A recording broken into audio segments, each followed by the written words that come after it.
तो भाई लोग नमस्कार। जी हाँ दोस्तों, खेसारी लाल यादव जी का फ़ैन होंगे तो हो जाइए तैयार, क्योंकि आप लोग के लिए लेकर आ रहे सुपरस्टार खेसारी लाल यादव जी। काफ़ी ब्लास्ट लेवल के गाने। तो उस गाने का नाम है दर्द में गर्दे। इस गाने को खेसारी लाल यादव जी और करिश्मा कक्कर ने मिलकर गाने को गाए हैं। गाना काफ़ी लाजवाब का है। और दोस्तों बता दूँ, इस गाने को जो लिखे हैं अजय बच्चन जी और म्यूजिक से सजाए हैं आर्या शर्मा जी। तो फाइनली ये गाना आप लोगों को काफ़ी ब्लास्ट लेवल का होने वाला है। ये गाने का वीडियो फॉर्मेट के साथ रिलीज़ किए जा रहे हैं। दोस्तों आप लोगों को बता दो, गाने में नजर आएंगे ग्लोबल स्टार खेसारी लाल यादव जी, उनका साथ में फीमेल एक्ट्रेस यानी नीलम गिरी जी।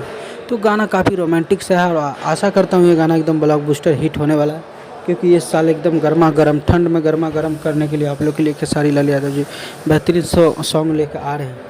तो सोचा आप लोग को अपडेट बता दूं। यही था फाइनल सॉन्ग। और आप लोग को जो है कल सुबह में ग्लोबल म्यूजिक के द्वारा 11 बजे सुबह में ये गाना देखने को मिलेगा, जो कि काफ़ी बेहतरीन और प्यारा सा सॉन्ग है। ऐसा ही अपडेट पाना चाहते हैं तो चैनल से जुड़ जाइए, चैनल को सब्सक्राइब कर रखिए, वीडियो को लाइक करके रखिए, ताकि खेसारी लाल यादव जी का आने वाले कोई भी अपडेट होगा तो सबसे पहले आप देख पाएंगे। वैसे खेसारी लाल यादव जी का बहुत जल्दी जो है एक और गाना आ रहा है, जो कि डिम्पल सिंह के साथ देखने को मिलेगा। तो ऐसा ही अपडेट आप लोग को मिलता रहेगा हमारे यूट्यूब चैनल पर। जी हाँ दोस्तों, भोजपुरी यूट्यूब चैनल पे मिलता रहेगा। तो आज का अपडेट गाइस इतना ही। मिलेंगे नेक्स्ट अपडेट के साथ, तब तक के लिए अपना ख्याल रखिएगा। देखते रहिएगा भोजपुरी चिप यूट्यूब चैनल।